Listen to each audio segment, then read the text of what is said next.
Broom by Julia Donaldson, illustrated by Axel Scheffler. The witch had a cat and a very tall hat and long ginger hair which she wore in a plait. How the cat purred and how the witch grinned as they sat on their broomstick and flew through the wind. But how the witch wailed and how the cat spat when the wind blew so wildly it blew off the hat. "Down!" cried the witch, and they flew to the ground. They searched for the hat, but no hat could be found. Then out of the bushes on thundering paws there bounded a dog with the hat in his jaws. He dropped it politely, then eagerly said, as the witch pulled the hat firmly down on her head, "I am a dog, as clean as can be. Is there room on the broom for a dog like me?" "Yes!" cried the witch, and the dog clambered on. The witch tapped the broomstick, and whoosh, they were gone. Over the fields and the forests they flew. The dog wagged his tail, and the stormy wind blew. The witch laughed aloud and held on to her hat, but away blew the bow from her long ginger plait. "Down!" cried the witch, and they flew to the ground. They searched for the bow, but no bow could be found. Then out from a tree with an ear-splitting shriek there flapped a green bird with the bow in her beak. She dropped it politely, then bent her head low, then said, as the witch tied her plait in a bow, "I am a bird as green as can be. Is there room on the broom for a bird like me?" "Yes!" cried the witch. So the bird fluttered on. The witch tapped the broomstick, and whoosh, they were gone. Over the reeds and the rivers they flew. The bird shrieked with glee, and the stormy wind blew. They shot through the sky to the back of beyond. The witch clutched her bow, but let go of her wand. "Down!" cried the witch, and they flew to the ground. They searched for the wand, but no wand could be found.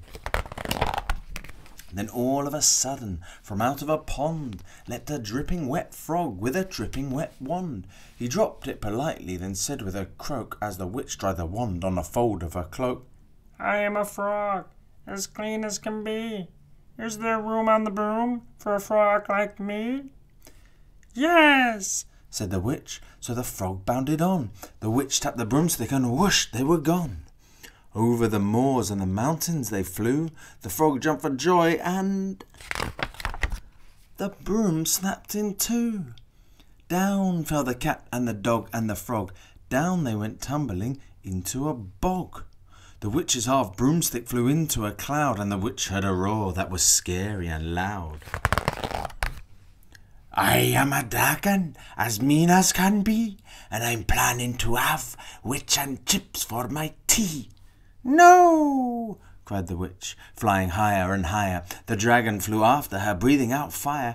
"Help!" cried the witch, flying down to the ground. She looked all around, but no help could be found. The dragon drew nearer, and licking his lips said, "Maybe this once I'll have witch without chips." But just as he planned to begin on his feast, from out of a ditch rose a horrible beast. It was tall, dark and sticky, and feathered and furred. It had 4 frightful heads, it had wings like a bird, and its terrible voice, when it started to speak, was a yowl and a growl and a croak and a shriek. It dripped and it squelched as it strode from the ditch, and it said to the dragon, "Buzz off, that's my witch." The dragon drew back, and he started to shake.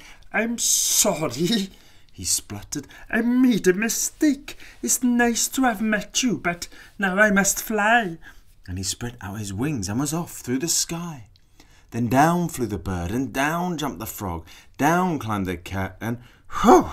said the dog. And "Thank you, oh, thank you," the grateful witch cried. "Without you I'd be in that dragon's inside." Then she filled up her cauldron and said with a grin, "Find something, everyone, throw something in."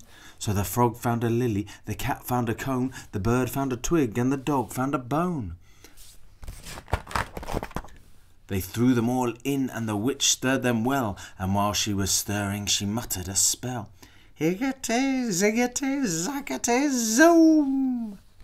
Then out rose a truly magnificent broom, with seats for the witch and the cat and the dog, a nest for the bird and a shower for the frog. Yes, cried the witch, and they all clambered on. The witch tapped the broomstick and whoosh, they were gone. The